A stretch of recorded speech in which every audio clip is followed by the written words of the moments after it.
De la mañana, 47 minutos. Ayer al comienzo de la noche, eran las 6 de la tarde, 47 minutos. El gobernador de Antioquia, Aníbal Gaviria, hizo un trino con base en una grabación, en un pronunciamiento que dio en el municipio no violento de Colombia, en el municipio de Caicedo. Ese trino lo tienen ustedes en pantalla. Y dice, ahí está un video, no lo vamos a rodar, vamos a leer el copy, el texto del trino que dice, lo digo con franqueza. Cuando nos arrebataron la vida de Guillermo y de Gilberto y de 8 militares, Pastor Alape lo cita ahí con su cuenta en Twitter, Isaías Trujillo y las FARC estaban equivocados. Hoy ellos son un vivo testimonio para los violentos. No se pueden volver a equivocar. Si hay un camino, la no violencia. Eso que se muestra ahí donde se ve al gobernador es un video donde él precisamente le dice a Pastor y le dice a Isaías y entrega este mensaje: los equivocados eran ustedes. Guillermo y Gilberto no estaban equivocados. Pastor Alape, bienvenido, buenos días. Bienvenido a Teleantioquia y al Consejo de Redacción. ¿Cómo está? Buenos días. Todavía respiramos, soñamos y aspiramos a poder avanzar en una paz real y completa para este país. ¿Cómo recibió esas palabras del gobernador? Usted que participó en la marcha y llegó caminando al municipio no violento de Colombia, que es Caicedo, en el occidente de Antioquia. Coincidimos en la reflexión que hace el gobernador y en ese proceso de resarcir el daño causado. Nos comprometimos de corazón en la marcha por la no violencia. Y en ese sentido hemos manifestado autocríticamente que las FARC cometió una torpeza grande en el sacrificio de 2 ciudadanos, de 2 hombres que, diríamos, desde el punto de vista mismo de la guerra, cuando se está en la guerra que solo se mira aliados y enemigos, las FARC asesinó a 2 aliados, porque las FARC estaba planteando la solución política negociada, es decir, culminar el conflicto a través de una negociación. Y Guillermo y Gilberto lo que estaban generando era esa conciencia de avanzar en la construcción de la democracia sin el uso de la violencia.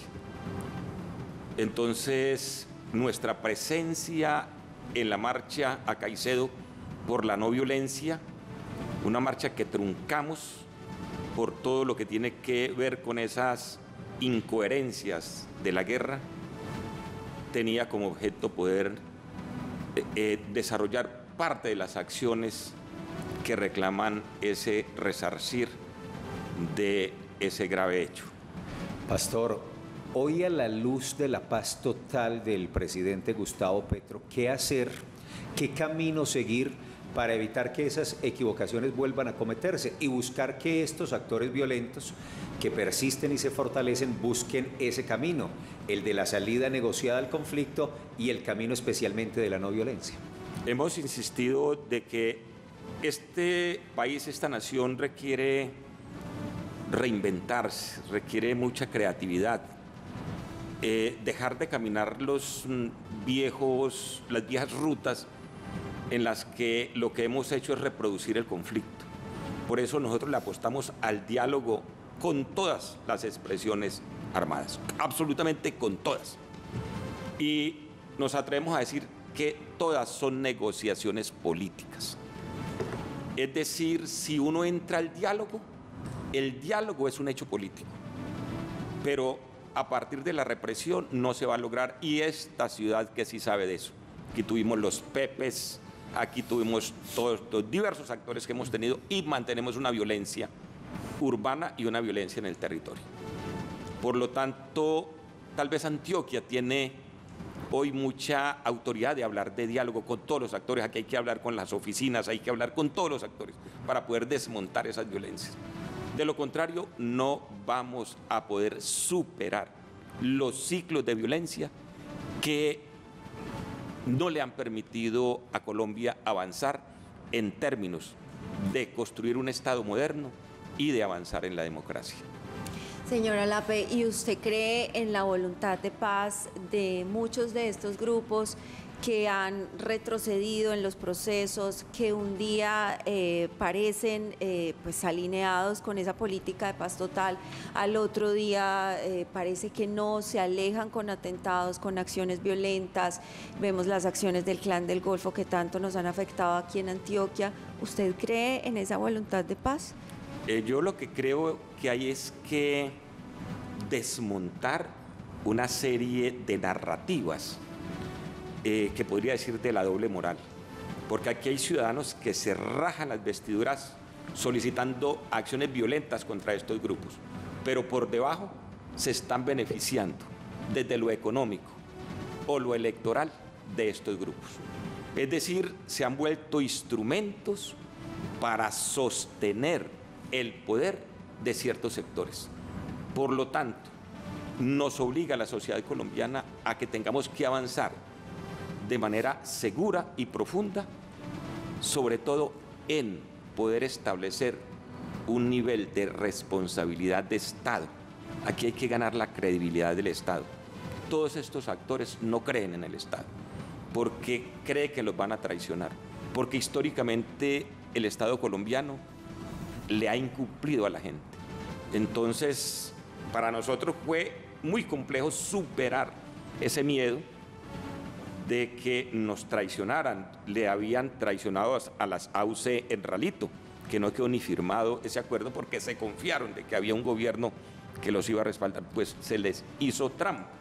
Entonces, eso es lo que el actor armado, cuando entra a negociar, tiene que afrontar: la duda, es decir, la falta de credibilidad en el Estado. Entonces, aquí tenemos que fortalecer el Estado para poder que ejecute acciones concretas que disminuyan la violencia y que la puedan llevar a erradicarla.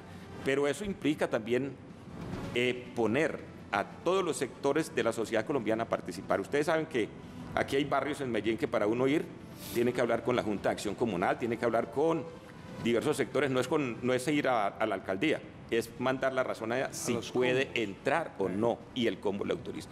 Esa realidad, ahí hay un diálogo. Entonces yo no sé por qué se rasgan las vestiduras diciendo no se puede dialogar cuando la sociedad está dialogando con el actor armado. Eso hay que institucionalizarlo para poder llevarlo a que sea productivo y se construya sociedad y se pueda desmontar esos actores armados que se nutren de la miseria en que vive estas poblaciones. Entonces es esa lectura la que nosotros hacemos desde la experiencia, y le dijimos al gobernador: señor gobernador, cuente con nosotros para la paz, no para la guerra. En algunas intervenciones, pastor, que hemos visto se han realizado en diferentes escenarios en el país, ustedes han manifestado que se está destruyendo los cimientos de la paz total, que se considera así por todo el proceso que surgió con las FARC, con toda la situación de violencia que se ha vivido en los alrededores de los ETCRs, el desplazamiento de población desmovilizada. ¿Cuál es ese panorama y quiénes están destruyendo esos cimientos para la paz total? A ver, nosotros hemos mantenido una posición crítica porque construir paz implica fortalecer una visión crítica de la sociedad colombiana. Nosotros nos evitamos el escenario del cuestionamiento, que nada sirve. Y lo que hemos reclamado es al Estado que pueda asumir sus funciones. Y nosotros decimos, venimos reincorporándonos a la institucionalidad después de haber enfrentado con las armas al Estado. Pero estamos reclamando de que el Estado se reincorpore a la marginalidad. Y esa falta de que el Estado llegue a la marginalidad, la ausencia de Estado, es la que estamos reclamando, porque nosotros, diríamos, desocupamos unos territorios que en el acuerdo de paz se establecía de que ahí tendría que llegar el Estado de manera interinstitucional. ¿Y hay unas regiones específicas o es la generalidad? Pues la región es casi todo Colombia, porque hablamos de Antioquia, el nordeste antioqueño pues quedó sin presencia, el Bajo Cauca, donde desocupamos, el norte de Antioquia, el occidente de Antioquia, el Urabá antioqueño, diríamos ese mismo occidente o el Chocó antioqueño, Vigía, Murindó, pues son otros actores armados, el mismo Urrao Frontino. Todas esas regiones en las que nosotros, diríamos, desocupamos y establecimos ETCRs, el Estado no llegó. Y eso hace que estos actores armados ocuparan el territorio. Porque hay unas lógicas también, diríamos, en el análisis profundo sociológico del país, hay unas lógicas que muchas comunidades se acostumbraron a que haya un actor armado más allá de la autoridad estatal. Entonces lo que tenemos que ganar es que la gente entienda que esa autoridad estatal es la que puede resolver los conflictos que se presentan, y eso implica unas dinámicas muy amplias de participación. Por eso pues se requiere de que fortalezcamos el Estado. Sí. Oiga, pastor, usted habla muy bonito, usted se le escucha y la gente escribe, este señor cómo habla bonito, pero también preguntan, usted decía, el Estado le incumplió y mucha gente, y ustedes sobran, que han sido guerreros, han estado en la guerra, y actúan con desconfianza, pero también mucha gente dice, ¿hasta cuándo estarán ustedes con estos discursos de paz? Porque muchos de sus excompañeros de guerra estaban en los procesos y se fueron.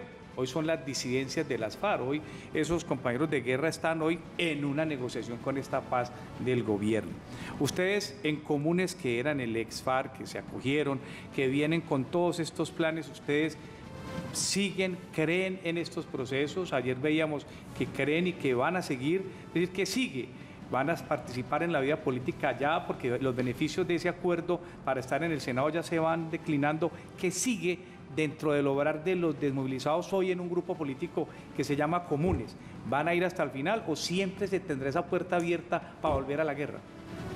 En primer lugar, hay que decir que al entrar en esta dinámica de la construcción de paz, del compromiso que se va fortaleciendo del corazón, es que cuando uno está en la guerra, uno, diríamos, ve al enemigo en un uniforme y en un fusil.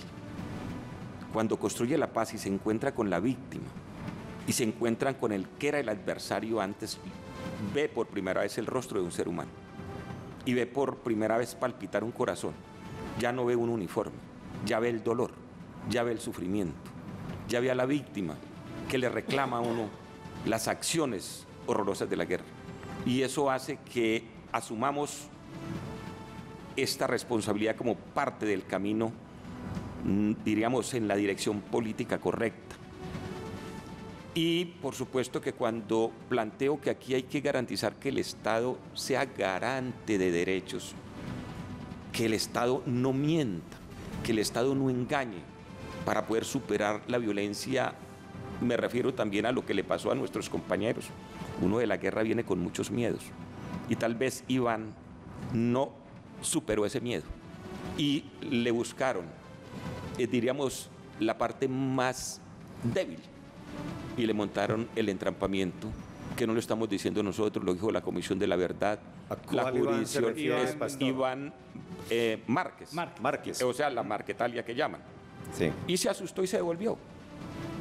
Y el caso de Mordisco fue que, de igual manera, su situación con, diríamos, el relacionamiento, las amistades que tenía, le metieron miedo y dijo, no les van a cumplir y los van a llevar para Estados Unidos.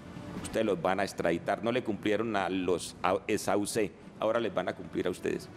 Y eso hace que la gente no llegó y por eso el primer frente no entró al proceso de paz. Pero quienes entramos, que fue la inmensa mayoría, casi 13.700 firmantes, no lo decimos nosotros, lo ha dicho Naciones Unidas, nos mantenemos en esta ardua lucha por la paz. Es decir, por encima de más de 300 asesinatos, nos mantenemos aquí y esto no tiene reversa. La paz es el único horizonte claro para Colombia. Pastor, hablemos de política. Bueno, de política electoral, porque eso Sí. que estamos conversando, por supuesto, es político, porque es público, porque tiene intención. Política electoral. Y es que el Partido Comunes por supuesto, al cual usted pertenece, empezó ya desde el fin de semana, bueno, incluso desde antes, a anunciar unos cuadros, unas figuras, unas personas que podrían aspirar a las elecciones del 29 de octubre, y lo mencionan a usted para la alcaldía de Puerto Berrío. Usted va a ser candidato a la alcaldía de Puerto Berrío, que además es su pueblo. Usted nació ahí en el Magdalena Medio. De esa tierra. Sí, estamos haciendo un ejercicio en Puerto Berrío, yo diría que muy bonito, porque es como en el marco de la misma pedagogía de paz. Estamos haciendo un ejercicio de discusión con la gente en dirección a construir un proceso que empodere al ciudadano, a la ciudadana, como un ciudadano de derecho, de conciencia política, de que no es un ciudadano de sometimiento, de manipulación. Y de igual manera poder hacer un ejercicio muy participativo en cuanto a el servicio público, el servidor público, el funcionario, que no sea un sujeto de dominación, no es un sujeto de poder, tiene que ser un sujeto de servicio al público. Entonces es en esa dirección que estamos trabajando, de cómo la paz puede llegar al territorio y que la gente diga, yo puedo abrazar la paz, yo siento que la paz es besable, yo siento que la paz camina conmigo, yo siento que sí, que la paz no es un discurso. Y yo tengo una sanción, yo fui, digamos, en la resolución de la JEP a la máxima sanción 8 años, y yo planteé que mi sanción la quería pagar en mi pueblo. Puerto Berrío ha sufrido todas las violencias. Todas. No fuimos capaces en el gobierno de Santos, me la peleé para que Puerto Berrío, Cimitarra, Puerto Boyacá, Puerto Nare, que fueron unos municipios azotados por la violencia, se incluyeran en los PEDET. Y no fuimos capaces. Puerto Berrío tiene el cementerio, digamos, de los NNs más grandes de este país. Ahí se agrupan todas las violencias de esto. Y entonces, pues, mi sanción también va a ser pagada ahí. Es decir, voy a desarrollar todas las acciones que quedaron en la JEP, tanto temas de recuperación medioambiental, conciencia medioambiental, memoria, algunas acciones de infraestructura, acciones para prevenir el reclutamiento, o sea, las acciones de la no repetición. Tenemos unos fenómenos muy graves en Berrío de violencia, de los pelados matándose. Esa es parte, diríamos, del desafío que tiene cualquier gobernante, incluyendo desde la gobernación hasta el municipio, para superar esa violencia en Puerto Berrío. Y en ese ejercicio estamos. Bueno, le iba a preguntar por qué precisamente Puerto Berrío, si era algo más allá de ser usted oriundo de ese territorio, pero creo que queda claro. Hagamos una ronda final con Pastor Alambre. Pastor, ¿y hay otros territorios donde ustedes también tengan intenciones electorales? Sí, aquí en Medellín tenemos al profesor Juan Guillermo, que está planteándose para la alcaldía de Medellín. Estamos pues en ese ejercicio de la democracia, que hemos dicho, hombre, si nos metimos a esto, pues diríamos, cuando estábamos en otra lectura decíamos, ¿cuál fiesta es la demagogia de la democracia? Hoy diríamos, pues sí, vamos a poder hacer un debate profundo de cómo es la participación electoral. Aquí hay el primer desafío, es hacer esto sin plata, o sea, sin plata. Y literalmente nosotros hemos dicho en la campaña en Puerto Berrío, aquí no va a haber plata, y no le vamos a recibir plata a ninguno, porque hemos hecho sumas y restas, y cuando uno recibe 400 millones de pesos y el alcalde de Puerto Berrío, por ejemplo, en todos los 4 años sube como 450 millones de pesos, el mensaje es muy claro, ¿de dónde va a recuperar esa plata? Entonces, lo que decimos, ¿cómo rescatamos esa política? Yo cuando me fui a las FARC en Puerto Berrío hacíamos política sin plata, porque era desde el corazón y teníamos concejales que fueron aniquilándolos. Cuando la gente todavía me salen los cuchos, ya pues soy como uno, jóvenes maduros, y me dicen, me acuerdo cuando aquí estaba la UNO, la ANAPO, el MOIR, y todos éramos una fuerza y era otra cosa el pueblo. Bueno, diríamos, eso ya en la condición del siglo XXI es lo que tenemos que rescatar, sobre todo la participación democrática, y por eso hoy estamos empeñados en ese ejercicio. De poder movernos, como seguir uniéndonos en el sueño de que es posible. A pesar de todo, diríamos que vamos a tener que enfrentar esas grandes empresas del lucro electoral, que ponen alcaldes, que ponen gobernadores, pero que pues son las empresas las que al fin y al cabo definen la llamada democracia. Entonces, el reto de la paz, el desafío de la paz, es poder avanzar en una democracia efectiva, participativa, que nos permita pues, renovar el Estado. Un Estado fracturado, un Estado que no representa los intereses y sobre todo que garantice los derechos de la ciudadanía. Entonces, por eso decimos, hay que empezarlo desde abajo. Y en ese camino están construyendo listas a asamblea de departamentos, a consejos municipales. Sí, hoy en el caso de Antioquia, ahora en el Pablo Tobón Uribe vamos a hacer una rueda de prensa para presentar candidatos. Listas, perfecto. Pastor, ¿cómo se llamaría usted en la campaña? ¿Pastor Alape o iría como Isaías, el hijo de Puerto Berrío? No, pues es Pastor Alape. A mí me bautizó mi mamá en Puerto Berrío como José Lisandro Lascarro. Pero José Lisandro Lascarro. José, sí, pues por el santo y Lisandro por mi padre.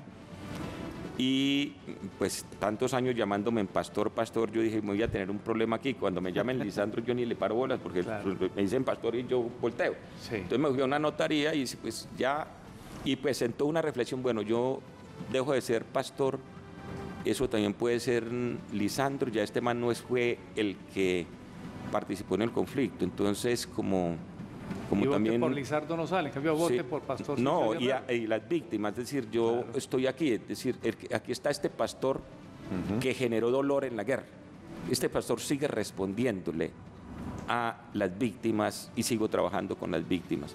Entonces, por eso también decidí que, como parte de esas acciones muy simbólicas, pero creo que se requiere mucha manifestación concreta de poder hacer cosas en el sentido de acompañar a la gente en su dolor y en establecer un horizonte que permita como romper esas posibilidades de que se repitan.